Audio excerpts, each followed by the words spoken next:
के समान कौन बड़भागी हो सकता प्रिय श्रोता? क्यों? एकमात्र देवता हनुमान जी वीर बजरंगबली हैं।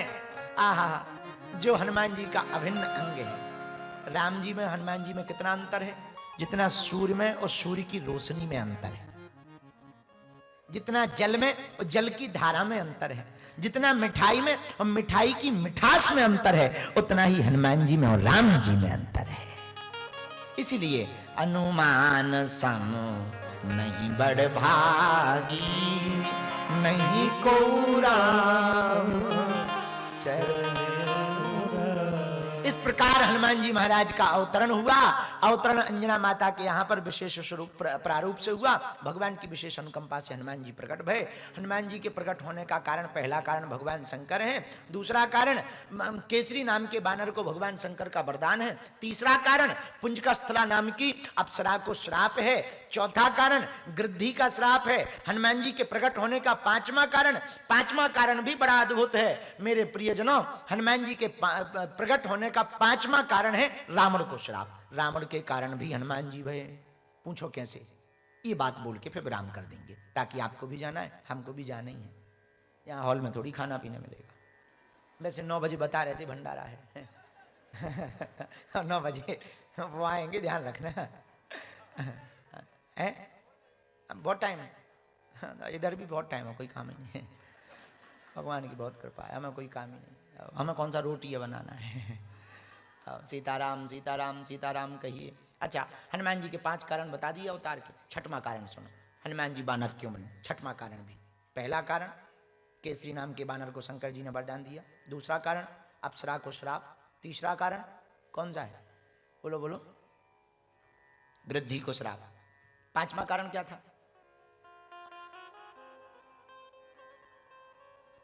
नहीं, वो तो बताना है। तुम्हें पता है कथा रावण को श्राप कैसे मिला? चलो सुनो। रावण एक बार जा रहा था, हनुमान अंक में इस कथा का वर्णन मिलता है। कैलाश पर्वत पर विचरण, ऊपर से घूम रहा था, विमान से देख रहा था। इतने में कैलाश पर्वत में भगवान शंकर के साधना स्थल के बाहर नंदी को ध्यान में देखा तो रावण हंसने लगा। हंसी को सुनकर के नंदी का ध्यान भंग हुआ। तो रावण से पूछा, तुम हंस क्यों रहे हो? बोले, ध्यान में तुम ऐसे लग रहे थे जैसे तुम बंदर हो, इसलिए हमें हंसी आ गई। नंदी ने कहा, तुमने हमारी हंसी उड़ाई, हमको बानराकार कहा, जाओ हम श्राप देते हैं, एक बंदर ही तुम्हारे घर को उजाड़ेगा। उस श्राप को पूर्ण करने के लिए भी हनुमान जी, भगवान शंकर वानर बने। छठवां भी कारण है, रावण ने 10 सिर चढ़ाकर 10 रुद्रों को प्रसन्न किया, पर रुद्र थे 11, 11वां रुद्र बाकी रह गया। 11वां रुद्र नाराज हो गया, 10 को तो प्रसन्न कर लिया, हमको प्रसन्न नहीं किया। चिंता मत करो, अब हम ही तुम्हारे विनाश का कारण बनेंगे।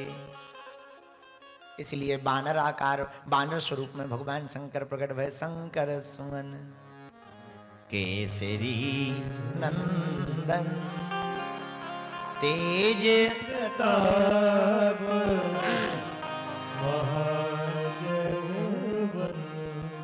अब हनुमान जी प्रकट हो गए। बोलो हनुमान जी महाराज की जय हो।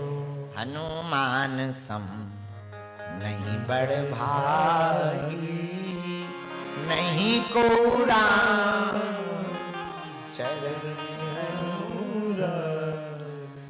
भैया एक बात कहें, भगवान हनुमान, श्री राम जी के प्रिय दूत हनुमान जी से एक बात सीखनी चाहिए। पूछो क्या? शंकर जी वानर बने, वानराकार में सेवक बनकर के राम जी की सेवा कर रहे, पर समर्पण देखो, इतना समर्पण हनुमान जी का है राम जी के प्रति कि राम जी के अलावा हनुमान जी को कुछ भी नहीं दिखाई देता। सोते जागते, खेलते खाते हंसते, हर पल हनुमान जी पूरे जीवन भर एक काम करते, राम काज। क्या करते? जोर से बोलो। और हम लोग क्या करते? कामकाज। हनुमान जी क्या करते और हम लोग कामकाज। महाराज क्या करें, कामकाज छोड़ दें क्या? बाल बच्चे भूखे मरेंगे। अरे नहीं नहीं नहीं, कामकाज नहीं छोड़ना है, एक उपाय देना चाह रहे हम। पूछो क्या? अपने कामकाज को ही रामकाज बना दो। कामकाज को रामकाज बना दो, अपने जीवन को राम का बना दो और खुद राम के हो जाओ। मंदिर इसलिए मत जाओ कि तुम भगवान को देख सको, मंदिर इसलिए जाओ कि भगवान तुम्हें देख ले। संसार में इसलिए मत जियो कि जगत रीझ जाए, इसलिए जियो वो रीझ जाए। जगदीश रीझ गए, ठाकुर जी रीझ गए तो सब रीझ जाएंगे। और सुनो, बुरा न मानना, तुम दुनिया को कितना भी रिझा लो, ये इनका स्वार्थ होगा तो कहेंगे वाह वाह वाह, नाइस नाइस नाइस नाइस। और इनका काम भी नहीं, अगर इनका काम निकल गया उसके बाद हाँ लौट के नहीं देखेंगे। स्वभाव है दुनिया का। और हम लोग पूरी दुनिया को ही रिझाते रहते पूरी जिंदगी भर। हम अपने बच्चों की एक बात बोलते हैं कीर्ति भाई, कि तुम दुनिया को रिझाने के लिए गीत गाओगे तो सिर्फ तालियां मिलेंगी, पर तालियां मिलेंगी तो बच्चों गालियां भी मिलेंगी।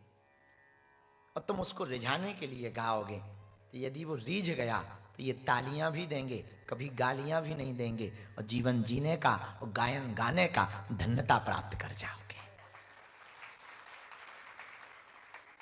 शादियों में आदमी जाता है श्रृंगार करके, बहुत श्रृंगार करता, बहुत फाउंडेशन इतना लगाता,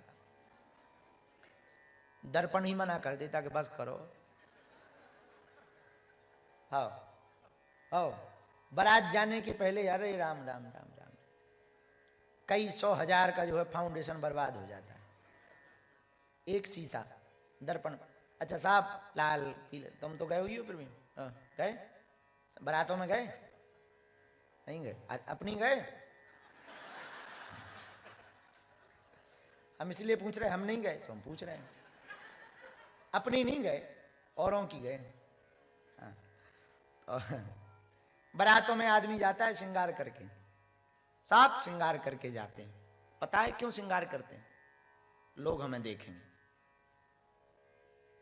पूरी बारात का बायोडाटा चेक कर लेना, कोई किसी को नहीं देखता।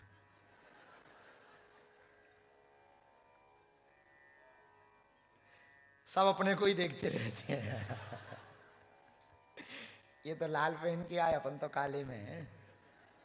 इसी चक्कर में पूरी रात निकल जाती है, सब अपने को ही देखते रहते, कोई किसी का। इससे ये सिद्ध होता है तो विनोद की बात, पर इसके पीछे बहुत बड़ा तर्क है। इससे सिद्ध होता है कोई किसी से नहीं रिझता, सब अपने लिए रिझाने के लिए पागल हैं। यदि तुम उसको रिझा लोगे सब रीझ जाएंगे। जगत क्या कहता इससे कोई फर्क नहीं पड़ता।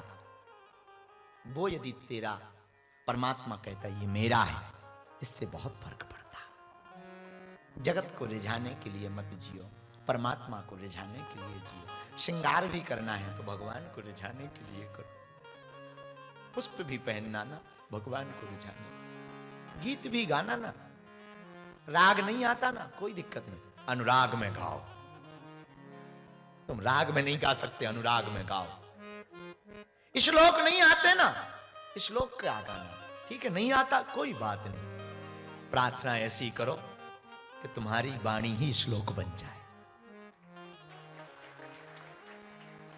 मेरे पागलो, प्रैक्टिकल जियो, प्रैक्टिकल लाइफ जियो, वास्तविक जीवन जियो। तुम परेशान इसलिए हो क्योंकि तुमने बहुत मुखड़ा लगा रखे। तुम कथा में कुछ और बनते हो, बाहर कुछ और बनते हो, मित्रों के सामने कुछ और बनते हो, अकेले में कुछ और रहते हो। बढ़िया रियल आदमी तो रहता है बाथरूम में, असली आदमी रहता है वहां, जो वो है वो रहता है। तुम परेशान इसलिए हो क्योंकि बहुत मुखड़े लगा रखे हैं। बुरा मत मानना जिंदगी को। कभी आप उड़ते हो, हवाई जहाज पे तो बहुत जाते ही होगे, हवाई जहाज पे कभी तुम ऑटो में बैठो, कभी नहीं वो पूछेगा कि बैग का वजन कितना है। ट्रेन पे बैठो कभी नहीं पूछता वजन कितना है। हवाई जहाज पे बैठो तुरंत पूछेंगे कितना है, चेक करते हैं। उड़ने के लिए सामान कम चाहिए, जिंदगी में प्रसन्नता के लिए अरमान कम चाहिए।